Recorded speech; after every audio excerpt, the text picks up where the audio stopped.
Nas's debut album, 1994's Illmatic, is a masterpiece, and the song New York State of Mind has become iconic.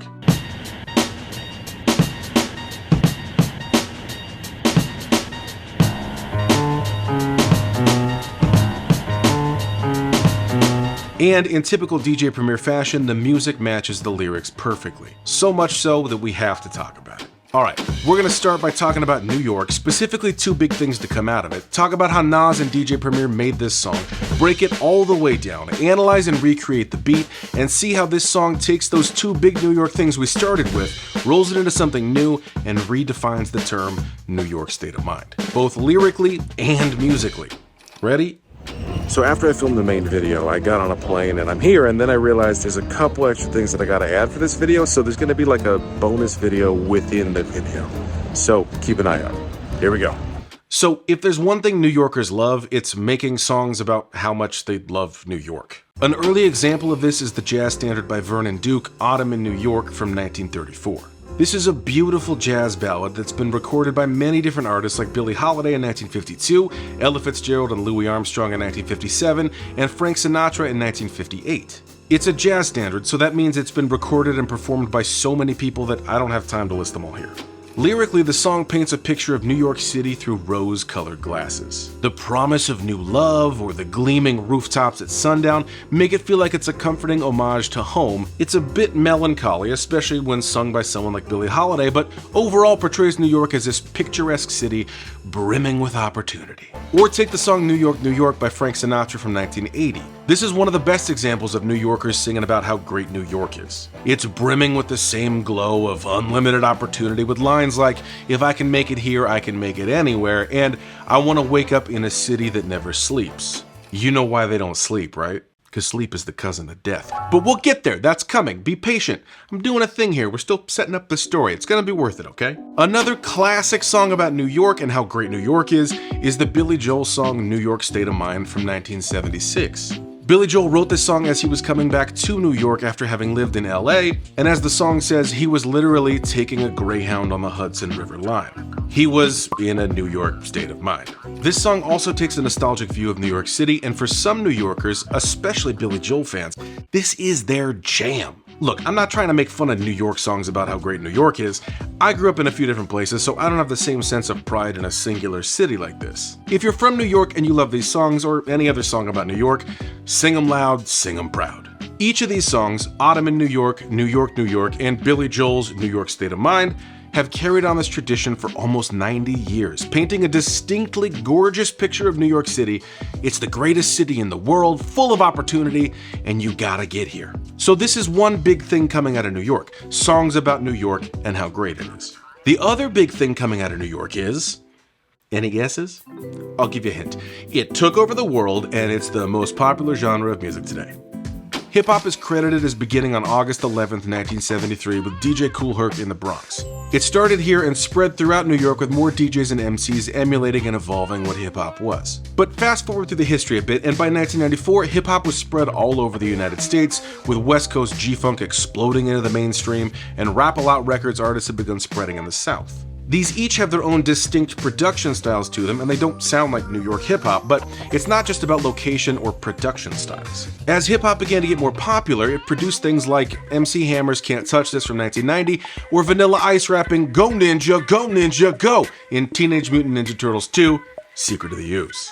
Look, I'm not trying to speak ill of MC Hammer. I only bring him up to show the contrast and see how far hip-hop had come with a giant commercial hit like Can't Touch This. However, I will absolutely make fun of Ninja Turtles 2. I loved that movie so much, but let me tell you, I watched it again recently and it does not hold up. I also bring this up to say, look at the contrast here. Hip-hop had not only grown and expanded and changed beyond the borders of New York, but had also, in both of these cases, moved away from any notion of realness. Now, one more note on this notion of realness. So there was a Columbia press sheet that accompanied Illmatic that said, while it's sad that there's so much frontin' in the rap world today, this should only make us sit up and pay attention when a rapper comes along who isn't about milking the latest trend and running off you the beat. I'm looking at you, Vanilla Ice. It's among this landscape that a new MC emerges. An MC who calls himself Nasty Nas, coming out of Queensbridge, and at age 20 has the lyrical prowess of a 65-year-old Harvard professor. I didn't just pluck that analogy out of the air. There's a great video from a few years ago where Harvard professor Elisa New sits down with Nas to discuss Illmatic and the power of poetry in hip-hop. Illmatic is such a landmark album for several reasons. For one, it's Nas's debut album, and it's a masterpiece. His ability to tell a story, paint a picture, and weave words and wordplay together is astonishing. He's consistently been recognized as one of the best rappers ever, and if you take time to sit with his words on just this album, it's easy to see why. And he was only 20. On the musical side of this album, it's such a huge deal because Illmatic features multiple incredible New York producers. Pete Rock, Large Professor, LES, Q-Tip, DJ Premier. This is like the who's who of New York hip-hop producers at the time. Each of these producers are legends in their own right, and it's going to take multiple other videos to cover each of their contributions on this album. But for today, we're talking just about the song New York State of Mind, which was produced by DJ Premier. I made another video about DJ Premier, specifically his work on the Mos Def song Mathematics, and how the music perfectly matches the lyrics. DJ Premier has said it can't be just a random beat with lyrics on top, they have to match each other. And well, let's get into this song because he's doing the same thing with New York State of Mind. First, let's talk about the significance of this song. A moment ago, we looked at two big things to come out of New York. One was songs about New York and how great it is, and the other one was hip-hop itself. Nas is circling back on both of these things. This hip-hop album is very New York, and the song even has New York in the title. But Nas's New York State of Mind paints a very different picture than Sinatra or Billy Joel. It's not brimming with unlimited opportunity or rose-colored promises of love. It's a stark look at the dangerous environment he's grown up in, the violent world of New York during the crack epidemic. Nas begins with this iconic line saying how good he is at rapping before laying out a vivid scene of crackheads, drug dealers, violence, and how if you aren't also carrying a gun, you're not gonna survive. It's a very vivid look at the world he lives in and ends with the equally iconic line, "I never sleep 'cause sleep is the cousin of death. Beyond the walls of intelligence, life is defined," and after laying out all of this, finishes the verse with, "I think of crime when I'm in a New York state of mind." Holy sh*. Hip-hop has spread all over the country, changed and evolved, and become ninja rap from Ninja Turtles. Nas puts out this song and says, "Here's how New York does it," and lays out a whole vivid world of violence and drug dealers, and finishes it off by essentially going, "Oh hey, Sinatra, hey, Billy Joel, New York State of Mind? This is what my life is like." One quick point of clarification. I'm not trying to say that Nas doesn't like Billy Joel, because it's actually the opposite.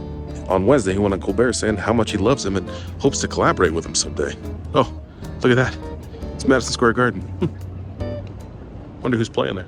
He's bringing back the songs about New York theme, but showing a very different side of New York. Not one brimming with opportunity, but a side where crews without guns are goners. He's circled back on both of these ideas we started with and is showing us his version of it. And underneath it all is one of the most iconic beats in hip-hop history, courtesy of DJ Premier. As far as the beat goes, there are three main elements happening. First is the drums. Premier has sampled the Kool and the Gang song NT, slowing it down and chopping it up a bit to make a new beat out of it. What I love about this is the original was recorded live in 1971, so there's no click. I've talked about this concept in a few other videos, but this means the drummer is making his own groove grid. Yep, that's it. Basically, the subdivisions aren't metronomically perfect, but they feel good, and that's where the magic is. But then Primo samples this and slows it down, so we're essentially zooming in on all of those imperfections and they're magnified. This gives the drums a very distinct feel. This drum break has a lot of subdivisions in it, and Primo's kept that in and then slowed it down. So check it out, here's the kick, here's the snare, that's all in there. And he's grabbing one more kick. So he's preserving all of this feel, but then slowing down, stretching it out, and zooming in on this. So now let's play these individual hits to make a new drum beat.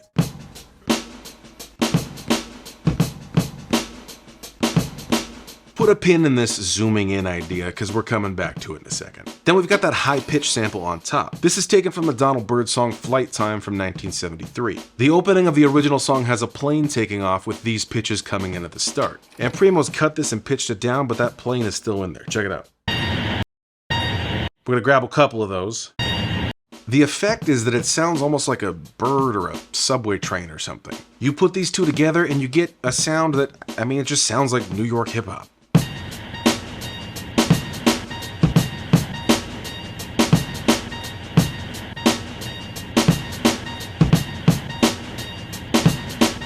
to me, the musical effect here is that we're zooming in on the city of New York, seeing the imperfections that you otherwise might not notice, and the bird or the subway noise or whatever on top is playing in time with this zoomed in imperfection. The song starts with just these elements, no bass line yet. It feels like if New York songs from Billy Joel or Sinatra took a wide view of the city and it was all optimism, the beat of this song is letting us know we're about to zoom all the way in and see what New York is really like from this MC's perspective. And then we get to the iconic bass line. This is sampled from the Joe Chambers song Mind Rain from 1978. Joe Chambers is a jazz drummer and vibraphonist, and on this album is playing piano. So this bass line is technically a piano line. It's just very slightly pitched down, but there's two variations of it. Basically, just the line by itself,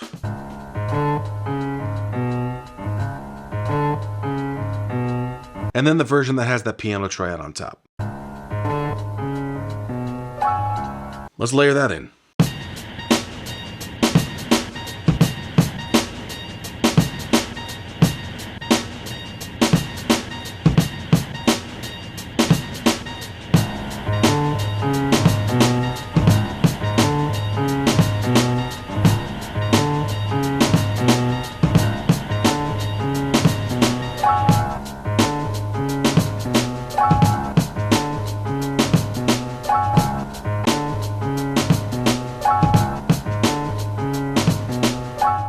I play bass in Nas's live band, so I've played this line many times. It's one of the most interesting and unique bass lines I've ever come across in any genre of music, and it's definitely one of the most iconic hip-hop bass lines. But to understand what makes this bass line so unique, I gotta go on a quick music theory tangent. If you're a bass player like me, you're very used to playing roots. That's the first note of the chord, the home bass, and everything else in the chord is defined around what that root is. If you're gonna stray away from the root, your safest choice is the octave, because that's the same note, just higher, or the fifth, because that's a structural note. It doesn't add a lot of flavor to the sound, but it thickens the whole thing up.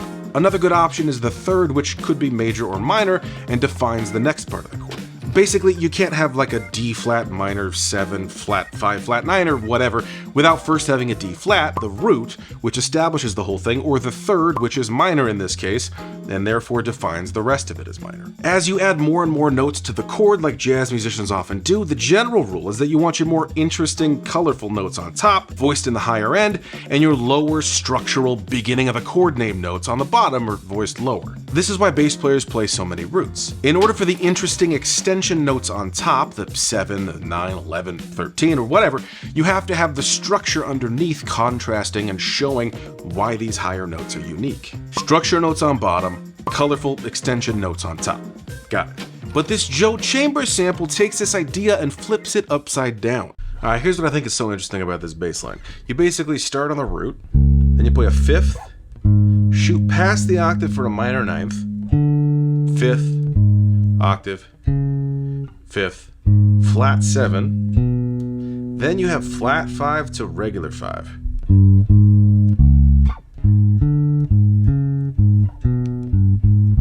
Right? And that flat 5 perfect fifth scoop thing happens really quickly. When I play it live, I extend it out just a little bit.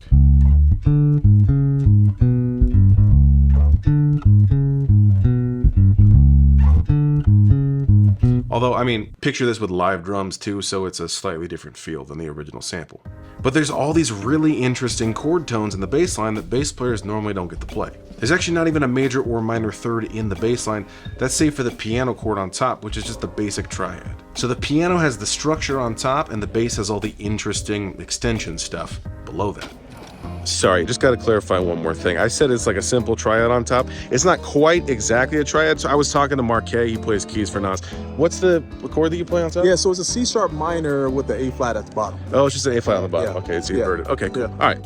Anyway, back to it. So the song starts with drums and the Donald Byrd sample. It feels like we're zooming in on New York City, seeing those imperfections clearer, and then the bass line comes in with the piano chord on top. It's the exact opposite of what you'd normally hear. We get all of this complex, gritty stuff sitting underneath a simple chord on top. It's like we're zooming in, looking below the surface, and what we find is much more complex than you might think. The lyrics and the music are basically saying the same thing. Now, this is how I interpret this song and what I hear happening when I listen to it. Nas or DJ Premier probably wouldn't use those same words, but I think the idea, the feeling, is the same. With New York State of Mind, Nas is circling back on two things that come out of New York: hip-hop and songs about New York.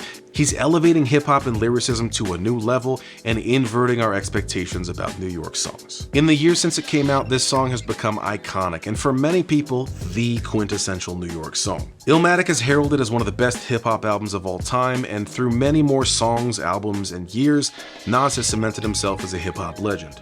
Most recently, Nas released the King's Disease trilogy of albums with producer Hit Boy, and tonight, February 24th, 2023, he performed them at Madison Square Garden.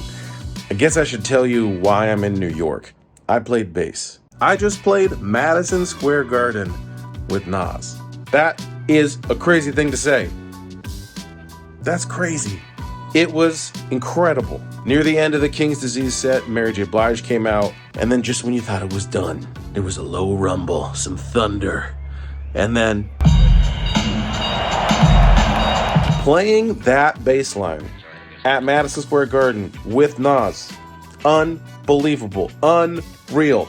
Incredible to take this iconic line and play it with, I don't even know, it's so loud. My